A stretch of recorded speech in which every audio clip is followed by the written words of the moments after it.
है one sided love of a girl. बड़े पैमाने पर यह मेरा पहला दिल टूटा है। इससे पहले इसी व्यक्ति ने मुझे बार बार ह्यूमिलेट किया है, लेकिन इस बार सभी बंधनों को तोड़ने वाला फाइनल था। मैं इस लड़के से पिछले साल मिली थी और उसे इस तरह से कभी नहीं देखती थी, क्योंकि वह हमेशा लड़कियों से फ्लर्ट करता था और नई नई लड़कियों को खोजता था, जिसे मुझे नफरत रहती थी। 1 महीने बाद वह मुझे फेसबुक पर मिला और उसके बाद हमने व्हाट्सएप पे चैट किया। हमारी चैट घंटों तक चली रहती थी। अचानक मेरा उसके प्रति नापसंदगी पसंद में बदल गई और फिर एक सॉफ्ट कॉर्नर और अंत में जिसे आप कहते हैं प्यार करने लगी थी। मैंने अपनी सारी देखभाल, अपना ध्यान उस पर डालना शुरू कर दिया। मैंने उसकी एक तरह से पूजा की। मैं उसकी मुस्कुराहट देखने के लिए बहुत तरसती थी। मैं उसे ऐसे महसूस करने लगी जैसे वो मेरा ही हिस्सा हो। उसकी खुशी मेरी खुशी बन गई, उसका दुख मेरा दुख बन गया। मुझे यह जानकर नफरत रहती थी कि वह दुखी है और मैं उसे वापस सामान्य स्थिति में लाने के लिए, उसकी मुस्कान फिर से देखने के लिए कुछ भी करने को तैयार रहती थी। हमने झगड़ा किया, बहुत बार किया, जो हर रिश्ते में होती है।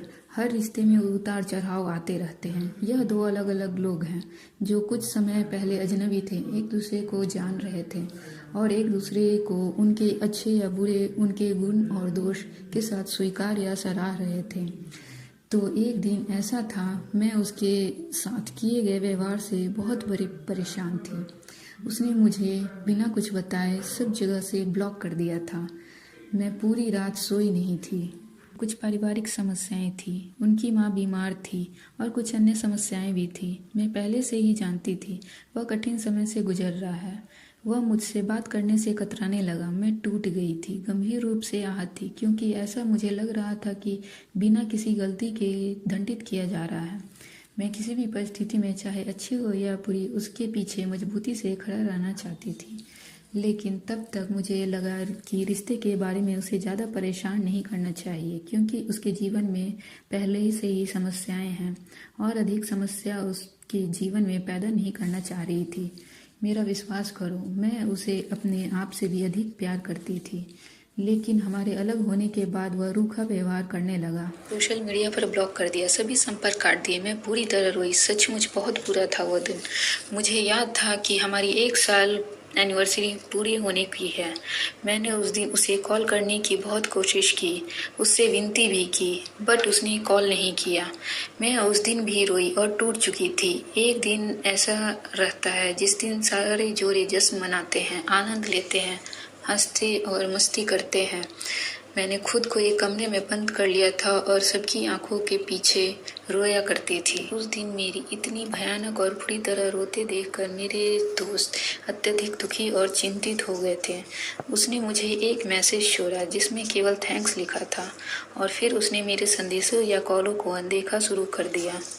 फिर भी मैंने उसकी परवाह करना कभी नहीं छोड़ी। वह न केवल हमेशा मेरे दिमाग में थे, बल्कि मेरी प्रार्थनाओं में भी थे। मैंने बस यही प्रार्थना की थी कि वो उनकी मुस्कान कभी फीकी न पड़े। मुझे बस उसकी मुस्कान बहुत पसंद थी। वह मेरी दुनिया और खुशी बन गई थी। पता चला कि वह कई लड़कियों के साथ फ्लर्ट करता था। मेरे से बात करने के लिए उसके पास टाइम नहीं रहता था, लेकिन दूसरी लड़कियों से बात करने का उसके पास टाइम रहता था। मैं टूट गई थी। तब यह मेरे पास बिजली के झटके के रूप में आया, जिसने तुरंत मेरा एक हिस्सा छीन लिया था। मैं टूट गई थी और यह एक बड़ा झटका था। अपने स्वाभिमान की परवाह न करते हुए मैंने उसे एक मैसेज किया, क्या मैं तुम्हारे लिए कुछ भी नहीं हूँ? क्यों ये सब कर रहे हो? क्यों फ्लर्ट कर रहे हो और अपना इमेज खराब कर रहे हो? क्या मेरे लिए कोई भावना नहीं बची है? मैं गंभीर रूप से आहत थी। आहत होते हुए भी मैंने उसकी छवि की रक्षा करने के बारे में सोचा की कोशिश की कि इस घटिया तरीके से छेड़खानी करने से उसकी प्रतिष्ठा में कोई इजाफा नहीं होगा और न ही एक इंसान के रूप में उसकी प्रतिष्ठा बढ़ेगी। भगवान जाने उसके बाद क्या हुआ। उसने मुझसे माफ़ी मांगी और मेरी ज़िंदगी में वापस आ गया। मैं भोली भाली, बेवकूफ़ और किस नाम से भी पुकार सकते हैं, मैं इसकी पूरी तरह से हकदार हूँ। मैंने उसे एक बार में ही स्वीकार कर लिया और न ही उसे इंतज़ार करवाया। बस उसने कहा कि वह मुझसे मिलना चाहता है और मैं उससे मिलने चली गई। तेज़ी से आगे बढ़ते हुए हमारे बीच में चीज़ें ठीक होने लगी। हमारी गलतफहमियां भी कम होने लगी। हम लड़ते थे बट आपस में सुलह कर लेते थे। मेरे लिए यह स्पष्ट था। बुरी आदत थी जिसे मैंने तब नज़रअंदाज कर दिया था। वह हर किसी को फ़ोन करते थे लेकिन मुझे छोड़कर। मैं हमेशा उसके कॉल का इंतज़ार करती थी। वह सोशल मीडिया और व्हाट्सएप पर एक्टिव रहते थे लेकिन मेरे लिए कोई संदेश नहीं रहता था। ऐसे उतार चढ़ाव वाले रिश्ते में जहाँ उसके समर्पण में बहुत बड़ी कमी थी, मैं उसके लिए हमेशा आखिरी विकल्प रहती थी। मैं प्यार में अंधी हो गई थी, वह प्यार जो मुझे कभी मिला ही नहीं। और फिर भी मैंने हमारे रिश्ते को आगे बढ़ाने की कोशिश की। यह शुरू से ही एक तरफा रिश्ता रहा है। मेरे दोस्तों ने चेतावनी भी दी लेकिन उस समय ध्यान कौन देता है। उसने कभी भी नहीं कहा कि वह मुझसे प्यार करता है, न ही कभी प्रपोज किया। उन्होंने कहा कि अगर तुम्हारे लिए मेरी फीलिंग्स आएगी तो वो मुझे प्रपोज करेंगे, लेकिन कभी ऐसा नहीं हुआ। लेकिन मैं उसके लिए भी तैयार नहीं थी। उसके प्यार की ज़रूरत थी जो बिना शर्त हो, सच्चा हो और दिल से निकला हो। तो हाँ, आपने सही पढ़ा, मुझे उससे कभी भी आई लव यू नहीं मिला, ना आज तक मिला। आश्चर्य है कि फिर किस बात ने मुझे उसके इर्द गिर्द घूमती थी। मैंने अपनी स्वाभिमान की कदर क्यों नहीं की और क्यों नहीं उसे छोड़ा, इसका जवाब आज तक नहीं मिला। कई बार मैंने उससे पूछा कि हम अन्य जोड़ों की तरह क्यों नहीं रह सकते हैं। उसके लिए मुझे एक बार प्यार करना या कम से कम कोशिश करना इतना कठिन क्यों है। संबंध बनाना उसकी विशेषता थी लेकिन मुझसे ईमानदारी से प्यार करना उसकी विशेषता नहीं थी। मैं कभी भी किसी भी छोटी सी बात को लेकर उस पर कोई दबाव नहीं डालना चाहती थी। मैं चीज़ों को धीमी गति से ठीक करना चाहती थी। मैंने हमारे रिश्ते को बिल्कुल इसी तरह से देखा है जिस तरह से एक माँ अपने बच्चे का पालन पोषण करती है। वह मेरी दुनिया और मेरा सब कुछ बन गया था। मेरा विश्वास करो, उसकी भलाई और काम के सफलता के लिए प्रार्थना करती थी। मैं इतनी स्वस्थ व्यक्ति नहीं थी, मेरे बीमार होने का खतरा रहता था, लेकिन फिर भी मुझे उसके लिए भोजन के बिना रहना पसंद था। तेजी से आगे बढ़ता साल, वह नौकरी के सिलसिलों में दूसरी शहर चला गया। मैंने वास्तव में उसकी उम्मीद नहीं की थी, लेकिन मेरे अंदर डर था कि यह रिश्ता खत्म होने वाला है और वह जल्द मुझे भुला देगा। मुझे हमेशा हमेशा उस व्यक्ति को खोने का डर रहता था जिसे मैं सबसे ज़्यादा प्यार करती थी। वैसे भी मुझे बाद में पता चला कि उसकी नज़र उन खूबसूरत लड़कियों पर थी जो बेहद आकर्षक, खूबसूरत, सेक्सी और मोहक थी। वह दूसरी लड़कियों के बारे में बताता था। यह सुनकर मुझे दुख होता था, लेकिन मैंने उसका सामना किया और लास्ट में हमने ब्रेकअप किया। नहीं, यह कोई अन्य ब्रेकअप नहीं था। यह वह ब्रेकअप था जहां मैंने अपने स्वयं के बारे में, अपनी छवि और उसके जीवन में स्थिति के बारे में कई सच्चाइयां सीखी, जिसके बारे में मैंने खुद को यह विश्वास दिलाने की कोशिश की। एक बार जब मेरे दोस्तों ने मुझे समझाया कि महिलाओं को देखना स्वाभाविक है, इसमें घबराने की कोई बात नहीं है, तो मैंने हमेशा की तरह उनसे माफ़ी मांगी, चाहे सचमुच मेरी गलती हो या ना हो। मैं बहुत रोई और माफ़ी की भीख मांगी, लेकिन वास्तव में मुझे पता चला कि वह मुझसे इरिटेट और मुझे साइको समझने लगे थे, जो मेरे लिए यह दूसरा प्रहार था। मैंने उससे कहा कि अगर उसे सच में किसी से प्यार हो जाए तो मुझे बता देना, उस दिन मैं चली जाऊंगी। मैं उसे लंबे समय के बाद ऑनलाइन आते देखने के लिए रात 12 बजे तक जगती थी। मैं समझती थी कि वह उस दिन पब गया है और मैं उसका घर आने तक इंतज़ार किया और मैं उस पर भरोसा करती थी। बट अंदर से मुझे यह आशंका रहती थी कि वह मुझसे कुछ छिपा रहा है। अगर मैं उससे कुछ पूछूंगी तब वो मुझे जवाब नहीं देगा और वह मुझे इतना घटिया, संकीर्ण सोच वाला और मूर्ख बना देगा। वह मेरा अवमूल्यन करेगा। इससे मुझ पर इतना दबाव बन गया कि मैं सचमुच डिप्रेशन में चली गई थी। आखिरी झटका जब वह एक लड़की के बारे में बता रहे थे। यह सुनकर मैं बहुत प्रभावित हुई, लेकिन वह दूसरे शहर में रहता था, इसलिए मैंने उसके सभी झूठों पर विश्वास करना जारी रखा और उस पर भरोसा किया। कभी भी मैंने उसको अपने लिए रास्ता बनाने के लिए नहीं कहा, बल्कि मैंने उससे कहा कि वह अच्छे से अपनी देखभाल करे। यह देखने के लिए वह खुश है और उसके चेहरे पर मुस्कान को हमेशा जीवित रखना चाहती थी। उन्होंने कभी भी सोशल मीडिया पर मेरे साथ एक भी तस्वीर पोस्ट नहीं की थी, मुझे कभी भी इतना खास महसूस नहीं करवाया, लेकिन दूसरी लड़कियों के साथ वह हमेशा तस्वीरें पोस्ट करा करते थे। मैं यह देखकर अचंभित रह गई, शब्द कम पड़ गए। वास्तव में मैं शब्दों में बयां नहीं कर सकती हूँ। मेरे लिए कितना बड़ा झटका था। बस मेरे माता पिता, सर्वशक्तिमान और दीवारें ही जानती है उस दिन मुझ पर क्या गुजरी थी।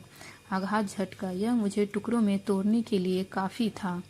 मैं अपने होश खो बैठी थी। मुझे बस इतना याद था कि मेरी माँ मुझे थपथपा रही थी और मेरा मुंह ढक रही थी। मुझे याद है उसने मुझे कहा था कि इस तरह मत रो। आखिरकार वह मेरी ज़िंदगी से चला गया और वह मेरे साथ नहीं रहना चाहता था। बात यहीं ख़त्म नहीं हुई। उसे इस बात का कोई पछतावा नहीं था। किसी ऐसे व्यक्ति को चोट पहुंचाने, धोखा देने और बेवकूफ़ बनाने के लिए ज़रा भी सहानुभूति नहीं रखी। उसने मुझसे आगे कोई सवाल न करने के लिए कहा क्योंकि वह मुझसे थक चुका था। उसने कहा कि मैं उसकी ज़िंदगी से निकल जाऊं। मैं भी असभ्य थी। यह नहीं कहूँगी कि मैंने एक शब्द भी नहीं कहा। मैंने अपने बचाव में कहा, मैं अपने लिए खरी हुई। उसने अपने सौभाग्य की घोषणा की थी कि वह मुझ जैसी घटिया और पागल लड़की से बच गया। लेकिन मेरा विश्वास करो, मैं उसके हर बुरे समय में उसका साथ देती थी। उसके मूड में आए बदलावों को नज़रअंदाज किया, उसकी शर्तों और विचारों के साथ खुद को जोड़ा। उसे सिर्फ एक माफ़ी से मैंने माफ़ कर दिया था। लेकिन अंत में मैंने सुना कि मैं रोने वाली बच्ची हूँ, एक ऐसी बच्ची जिसे मनोचिकित्सक के पास जाने की ज़रूरत है। क्योंकि मैंने अपने तौर तरीके सुधारने और मेल मिलाप करने की कोशिश की, क्योंकि मैंने एक अच्छे लक्ष्य पाने की दिशा में काम किया, क्योंकि मैंने चिल्ला चिल्ला कर उससे विनती भी की कि वह मुझे इस तरह अपमानित ना करे, जबकि इतने सारे सवाल बिना किसी समाधान के मेरे अंदर उथल पुथल मचा रहे थे। सोच रही हूँ कि क्या मैं अपनी भूलों और गलत कामों पर पर्दा डाल रही हूँ। मैंने भी गलतियाँ की जिसके लिए मैंने पश्चाताप किया और सुधार करने की पूरी कोशिश की। और इसके अलावा मैंने कई लोगों से राय भी मांगी जो हमारे बारे में जानते थे। उन सभी की राय थी कि मैंने इस रिश्ते में अपना 100% दिया है। यहाँ तक कि मैं यह जानती हूँ, मेरा दिल मानता है और अपने दिल से साफ हूँ, मैंने अपना सर्वश्रेष्ठ दिया। इस रिश्ते को सफल बनाने के लिए वह सब किया जो सब किया जा सकता है। मैं संभवतः और कुछ नहीं कर पाती, बशर्ते वह मुझे अपनी प्रेमिका न कहता और न कभी प्यार का इजहार किया। एक पल उसने परवाह की, अगले ही पल उसने मुझे अपनी ज़िंदगी से बाहर निकाल दिया। मैं आगे कदम बढ़ाने की कगार पर थी, लेकिन सौभाग्य से मैंने ऐसा नहीं किया और वह मेरे जीवन की सबसे बड़ी गलतियों की सूची में शामिल नहीं हुई। इसे पोस्ट करते हुए मुझे ऐसा महसूस होने लगा जैसे कोई पागल मेरे अंदर बची हुई थोड़ी सी खुशी को चूस रहा है। मैं उससे प्यार करने की प्रक्रिया में पहले ही अपनी भलाई, अपनी खुशी, अपना अस्तित्व खो चुकी थी। मैं एक खुशमिजाज लड़की जो हमेशा मुस्कुराती रहती थी, जिसके जीवन को हल्के और भावनात्मक रूप से लिया और एक खुशहाल संतुष्ट जीवन व्यतीत करती थी। मैं छोटी छोटी चीज़ों में खुशियाँ ढूंढती थी।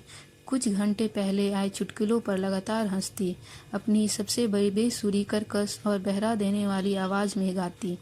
लेकिन मैंने जीवन का आनंद लिया। आज मुझे किसी भी चीज़ में खुशी नहीं मिलती।